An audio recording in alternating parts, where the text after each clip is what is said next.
ariko tugiye kubona umenya CAF yavugaga iti benshi ubu bamaze kuryama, ariko yibagirwa ko benshi bahugiye muri Champions League i Burayi. Iriya mikino yatugejeje saa sita z'ijoro, tubona CAF isohoye itangazo ivuga ko nyuma yo kureba ikirego cyatanzwe n'ikipe y'igihugu ya Maroc biciye mu ishyirahamwe ry'umupira w'amaguru iwabo, bagasuzuma bagasanga Senegal iri mu kuri, Maroc ikongera ikajurira, bicaye bagasanga koko ubujurire bwa Maroc bufite ishingiro. Bityo rero Senegal itempaga ibitego 3-0, hanyuma ikamburwa igikombe kigahabwa ikipe y'igihugu ya Morocco bitewe n'imyitwarire Senegal yagaragaje ku mukino wa nyuma wakinwaga. Senegal itemeye imyitwarire y'umusifuzi igasohoka mu kibuga, ariko ikaza kugaruka igakina. Morocco igomba kwishimira igikombe ihawe n'impuzamashyirahamwe y'umupira w'amaguru ku mugabane wa Afurika. Iyo nkuru yasohotse ahagana amasaa 4:30 z'ijoro, nibwo icyo cyemezo cyamaze gushyirwa ahagaragara. Abantu bose ibitangazamakuru mpuzamahanga byahise bisamira inkuru hejuru, batangira guhamagara abantu hirya no hino icyo abantu bayivugaho. Icyashingiweho cyagendeweho, CAF yatangaje yagendeye ku itegeko rya 82 mu mategeko 82 na 4 82 ni 84 article 82 na article 84. Article 82 ya CAF iravuga ngo if for any reason whatsoever a team withdraws from the competition or does not report for a match or refuses to play or leaves the ground before the regular end of the match without the authorization of the referee, shall be considered loser and shall be eliminated for good from the current competition. The same shall apply for the teams previously disqualified by the decision of CAF. Wango tubigendanamo neza cyane. Itegeko rya 82 riba risobanura nyine uburyo ikipe iramutse ifashe umwanzuro wo kwikura mu irushanwa cyangwa se ikanga gukina cyangwa ikava mu kibuga.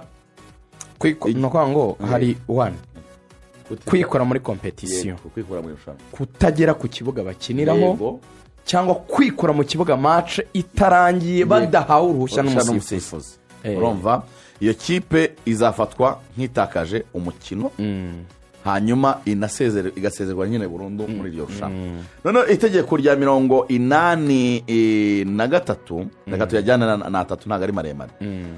A team that shall not be present on the ground, ikipe itageze ku kibuga, dressed to play at the time fixed for kickoff at almost 15 minutes later, ngo byibura ibe igeze aho igomba gukinira umukino bitarenze iminota 15 ku gihe cyateganyijwe ko match igomba kubitangiye, shall forfeit the match. Izaterwa mpaga y'ibitego 3-0. The referee shall register the absence of the team and shall write in his report. Umusifuzi azandika ko bataje the final decision in this respect. Nono ingingo ya 84 rero ni ingingo ya 82 na 84 nizo zashingiyeho bavuga ko 84. The team which contravenes the provisions of Article 82 and 83, ikipe izanyuranya n'amategeko tumaze kuvuga irya 82 n'irya 83, shall be eliminated for good from the competition. Izakurwa mu irushanwa. This team will lose its match by 3-0. Ikipe izaterwa mpaga y'ibitego 3-0 unless the opponent has scored a more adventurous result at the time when the match was interrupted. Keretse ikipe bahanganye niba atsinze ibitego birenze 3 mu gihe umukino wabaga utari wagira ibibazo bihungabanya ngo biwubuze kurangira. In this case, this call will be maintained. Kuri iyi ngingo ibyo bintu bizaguma uko nguko. The organizing committee may adopt further measures. No kuvuga ngo abashinzwe gutegura irushanwa bashobora gufata yindi myanzuro bijyanye nyine n'izo ngingo twagarutseho. Izi ni ingingo ya 83 ya 82 na 84 byakoreshejwe kugira ngo urwego rushinzwe ubujurire muri kafu rufata icyemezo cy'uko senegal urumva mu ngingo ya 82 senegal yavuye mu kibuga itabiherewe uruhushya n'umusifuzi. yego noneho ingingo ya 84 ikagaragaza nyine ko bagomba guterwa forfe. hanyuma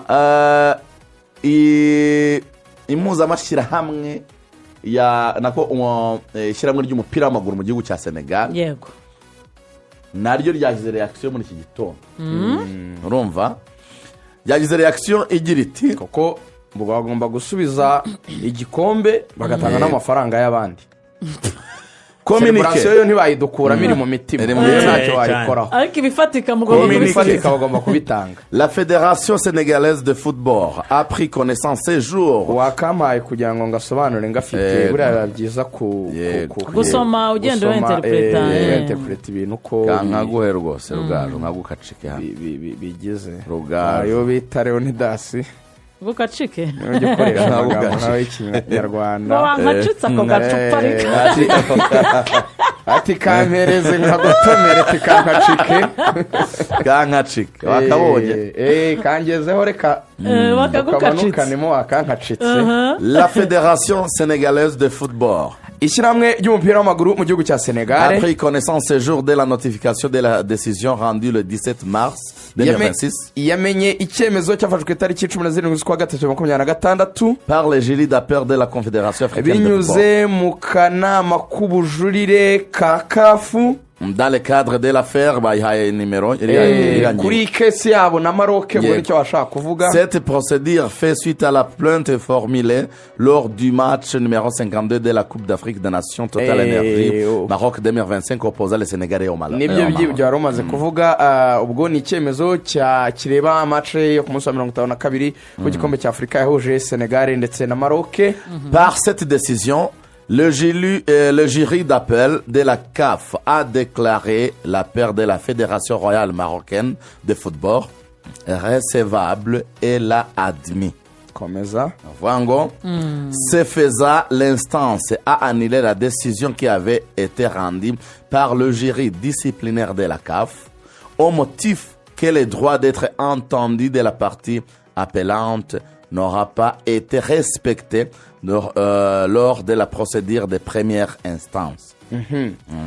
Bakaba rero bavuze yuko mu by'ukuri iki cyemezo cyafashwe n'aka kanama nakwita nkemurampaka kaje kuvuga yuko Federation y'ubwami bwa Maroc ariyo ubujurire bwabo bufite ishingiro bihita bitesha agaciro icyemezo kindi cyari cyafashwe nanone n'urwego rushinzwe imyitwarire muri kafu kugira ngo noneho uburenganzira bw'impande bw'uruhande kuko ni rumwe de la partie bw'uruhande rwa juri yego bugomba kubahirizwa n'aurait pas été respecté butagomba kubahirizwa oya ahubwo ngo ubujurire bwa Maroc bwakire kandi bugomba kuganirwaho kubera ko muri discipline bisa nkaho urwo ruhande rutigeze rwumva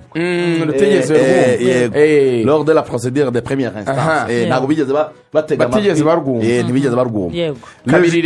Le jury d'appel a par ailleurs estimé que les comportements de l'équipe du Sénégal relèvent des articles 82 et 84 du règlement de la Coupe d'Afrique des Nations. Yego. Aka kanama rero nkemurampaka niba ariko nakita cyangwa kubujurire akanama k'ubujurire jury d'appel nibyo n'ubundi twabana kuri d'appel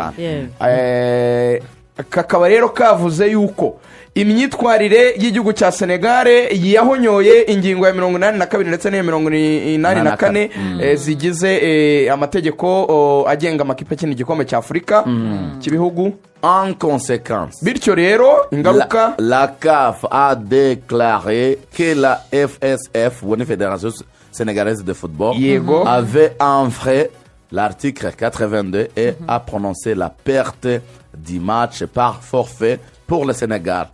akaba rero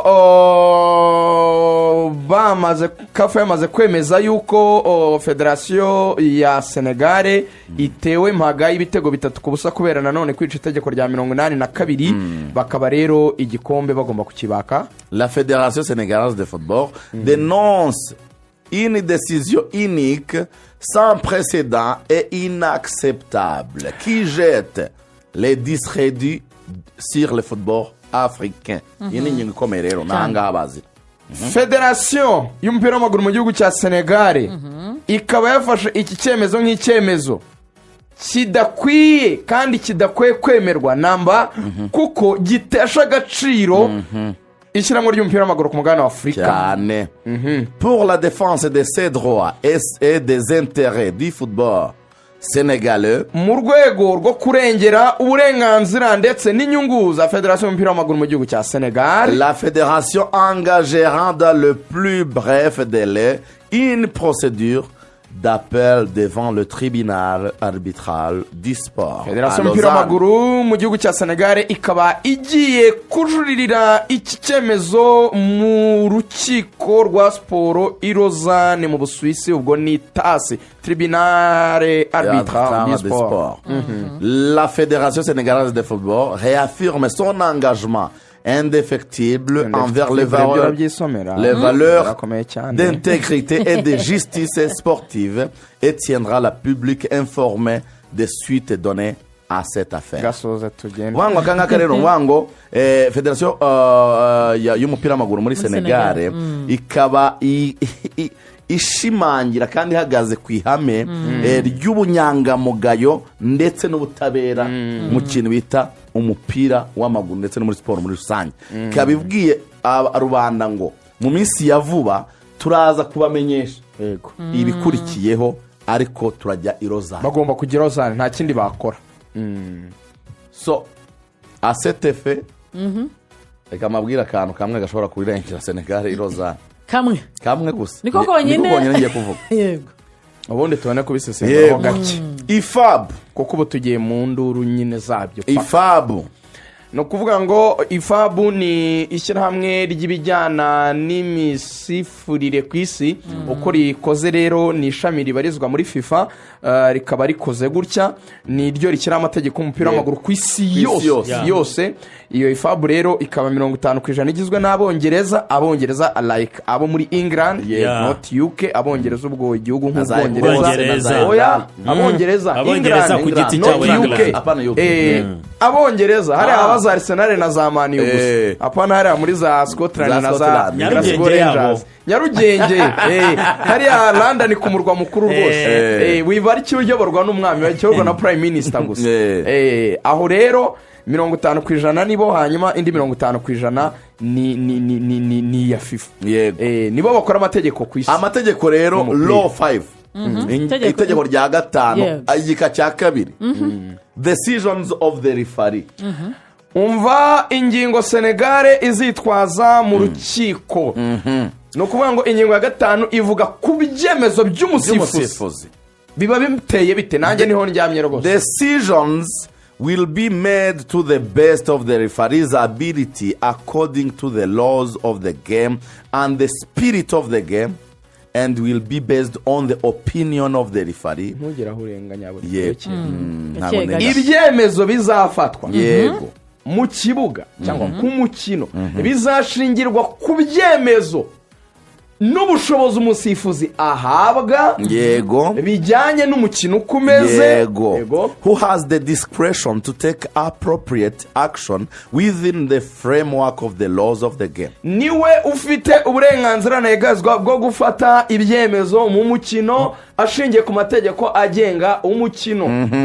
The decisions of the referee regarding facts, ibyemezo by'umusifuzi bigomba gushingira kuri fact connected with the play, bijyanye n'uko umukino uri kugenda, including whether or not a goal is scored and the result of the match are final. Niwe uzemeza niba igitego ari cyo cyangwa se niba waruvuze goal is scored and the result of the match are final. Na resulta z'umukino ko ari izo nyine za nyuma zirangiriye aho uko zishoje n'umusifuzi ubigena. The decisions of the referee and all other match officials must always be respected. ibyemezo by'umusifuzi n'abandi bafatanya gusifura iteka ryose banza byumvikane iteka ryose must always Be. must ni itegeko must always be respected bigomba kubahwa iteka ryose. iyo ngingo ni Yewe nkahita nibaza ibyo nakoraga kuri live Instagram yanjye Umufaransa. nijoro narindi umusifuzi w'umukino yatanze raporo nyuma ya match kuko iyo buri match irangiye kuko aba ari komiseri wa match iriya timu yose yakoze match umusifuzi nyine centrale akora report akayisharinga abantu bakoranye iyo match muri raporo yatanze iki k'ibyo ngibyo nibyo bigomba kuba biri must nibyo bishingirwaho mu gihe cyose hagize umuntu urekrama cyangwa akagira intugunda yuko atanyuzwe n'ibintu byavuye mu ahangaha ingingo Senegal izajya Jean-Jacques Ndara si wasifuye match Jean-Jacques Ndara Ngambo le Congolais vrai kuba yaremeye ko umukino ukomeza ni ishyano rya hagatsindwamo igitego hagatsindwamo igitego abandi bakarata penaliti Brahim Diaz akayihusha penaliti kuyihusha raporo ya Jean-Jacques Ndara Ngambo igomba kuyigaragaza ngo match yarangiye Senegal yatwaye igikombe ariko habaye za dispute 660 ari nabyo ariko icyo bita final result Senegal yatwaye zihagazeho ari nabyo nge nemeraga cyane uribuka ko nta cyumweru cyashize igikombe cya Afurika kirangiye Rugangura yicaye muri iyi ntebe nicayeho nicaye aho ngaho wicaye kuri iriya ntebe Rigoga yicaye twari batatu mu kiganiro Rugangura yadusomeye ibihano byahawe abakinnyi n'abatoza ba Senegal yego byafashwe n'akanama ka discipline iyo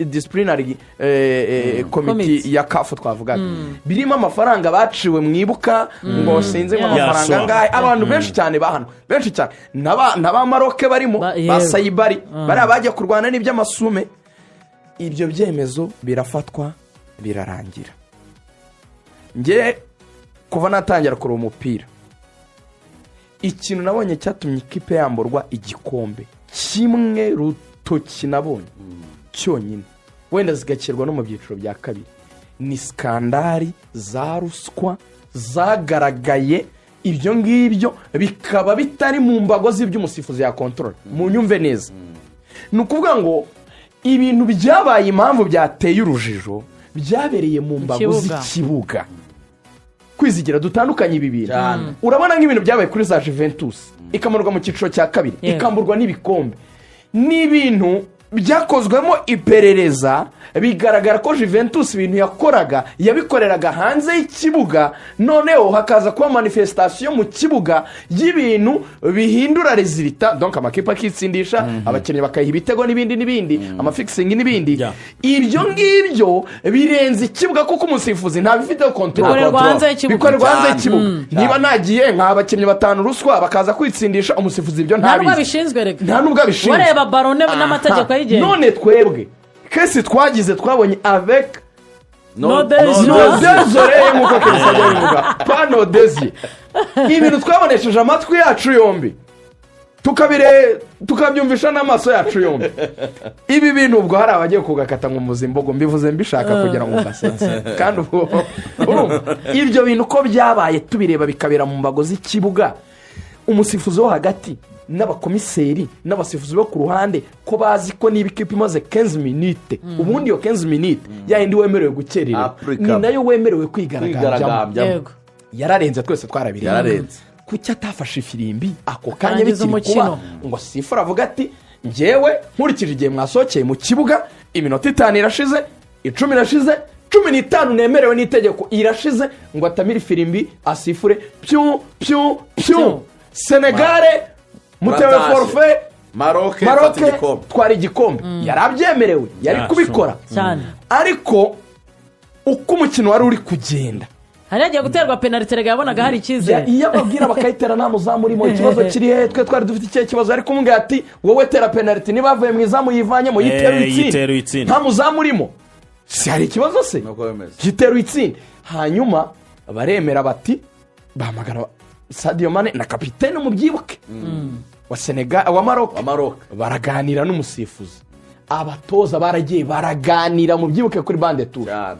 baraganira, abayobozi hejuru muri tribune barimo baganira, telefone ziracicikana, skandari iravuka, ibintu nyine twese twabibonye ko iroza total chaos. N'ibintu Senegal yakoze tutagenda ngo turi abanyafurika bene wabo n'abandi ni bene wacu, byose n'ibihugu by'inshuti none, yaba Maroc na Senegal nta nicyo turi kurengera wenda ngo harimo diplomasi, yaba Maroc na Senegal ni inshuti z'u Rwanda, turi mu kibuga. Ese kubera iki umusifuzi yarindiriye ko match iba ikarangira igakomeza ikajya no muri extra time tukarenga zambago z'iminota 90 match yaramara kurangira, iki gihe cyose kafu ikajya kwikontraduiza ihindura ibyemezo by'abasifuzi? Ari abantu bavugaga rigoga ngo yego aya mategeko arahana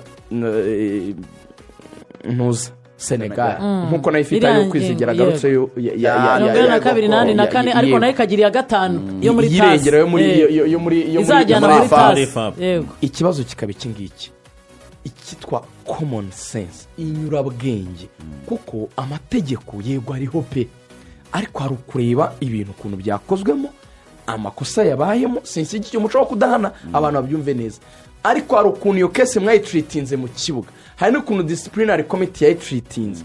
None se icyo kintu ko ari cyo giteje ibibazo kuruta ahubwo noneho ibyari byarangiye byanabaye judged kuko byabereye mu kibuga bikarangira Maroc yababaye Senegal yishimye, ibi ko bigiye guteza ibindi bibazo kubera ko birareflectinga cya kintu duhora tuvuga, ari nacyo Senegal yavugaga cyuko nayo izavuga ngo none kuki mutahanye umusifuzi wadusifuriye mu buryo butari fair, mukaba ari twebwe mugiye kwambura ibyo twari twakoreye, kuko nayo yari ifite igitego yatsinze muri match nyirizina, aho cyahite biriya bibazo. Aho niho Claude Leroy yaziye rero.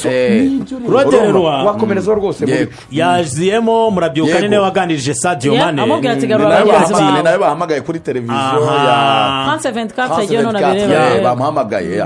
Kimwe mu byo nakuyemo yavuze ati hari ibyabaye ku kibuga nk'ibirigani yavugaga, n'amakosa ashoboraga gukosorerwaho n'ababifitiye ububasha ari bo basifuza uwo mwanya.